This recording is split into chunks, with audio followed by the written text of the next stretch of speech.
Neste vídeo nós vamos tentar responder: será que Deus reconhece a união estável? À medida que o Evangelho avança para novas áreas e o trabalho evangelístico é abençoado com novos contatos e almas salvas, isso pode muito bem se tornar um problema, não para a salvação dessas almas, mas a situação em que o Evangelho encontra essas pessoas. A moralidade da nossa sociedade é que muitas pessoas vivem juntas por anos e em suas mentes são marido e mulher, embora nunca tenham se unido legalmente. Alguns líderes evangélicos em supostas igrejas conservadoras estão dizendo aos casais que eles não precisam se casar. Enquanto houvesse amor e um compromisso mútuo de que eles estavam casados, isto vale aos olhos de Deus. Alguns tanto acham a aprovação disto, usando como exemplo Adão e Eva, Boaz e Ruth, Isaac e Rebeca, onde não há registro de uma cerimônia legal, dizem eles. Tenho muita dificuldade em saber como eles poderiam usar o exemplo de Boaz e Ruth quando ele fez uma declaração pública no portão perante o governante da cidade, os anciãos, de que estava tomando Ruth para ser sua esposa. Deveria ser muito simples em compreender que o padrão moral para os crentes não deve ser inferior ao da lei. Algo que aconteceu nos dias de Boaz, ele não fez algo escondido, simplesmente se ajuntou com Ruth, mas declarou publicamente aos juízes da cidade sobre o seu casamento com ela.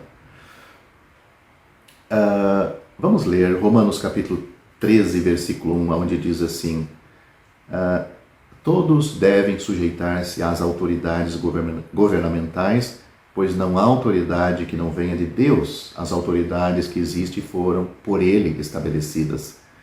Quando lemos que todos devem submeter-se aos poderes constituídos, inclui seguir suas diretrizes para o casamento, bem como a velocidade com que dirigimos, com que andamos com nossos carros ou motos na cidade. Portanto, não deve haver dúvida de que o padrão para o casamento, na maioria dos países, é uma licença e votos confirmados perante um representante legal do governo. Alguns argumentarão que em alguns países, como em alguns estados dos Estados Unidos, a união estável é reconhecida. De acordo com as Escrituras, os padrões morais são dados por Deus e são muito elevados. Em vista disso, não deve haver dúvida de que um casal deve ser legalmente unido e não simplesmente viver de acordo com os padrões imorais da sociedade ao redor. Todos os exemplos que temos nas Escrituras mostram uma clara consciência do casamento ou intenção de casar. Até mesmo no caso de Adão, temos sim um bom exemplo de que Deus preza o momento da união do casamento numa cerimônia dedicada para aquele evento, pois lemos assim: o Senhor Deus fez uma mulher e trouxe Adão, e disse então o homem, não disse ao homem, mas Adão disse o seguinte: esta sim é osso dos meus ossos e carne da minha carne, ela será chamada mulher, porque do homem foi tirado. Por essa razão o homem deixará pai e mãe e se unirá à sua mulher, e eles se tornarão uma só carne. O que eu li está em Gênesis capítulo 2, do versículo 22 ao 24. Portanto, nós temos Deus trazendo a mulher a Adão e temos este evento, este momento em que Deus serve como testemunha dessa união, e o propósito de Deus era uni-los neste matrimônio aí, neste casamento. E ele diz que a partir deste momento deve acontecer quando o homem deixar pai e mãe e unir-se à sua mulher. Já no Novo Testamento, todos sabiam que José e Maria seriam legalmente unidos. Era um fato conhecido que eles estavam noivos. Não acho que você possa encontrar refúgio nas ilustrações de Isaac e Rebeca ou de qualquer outra pessoa.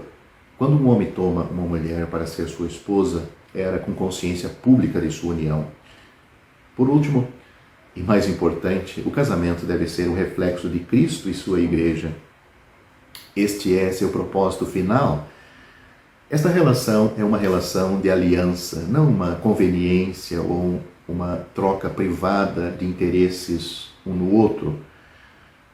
Mesmo dizer votos um ao outro não é uma cerimônia de casamento e não é juridicamente vinculativo na ausência de um oficial ou de um ofício do governo. O Senhor Jesus demonstrou publicamente seu amor ao se entregar por sua noiva. Observe as palavras de Romanos capítulo 3, que enfatiza a natureza pública de sua morte.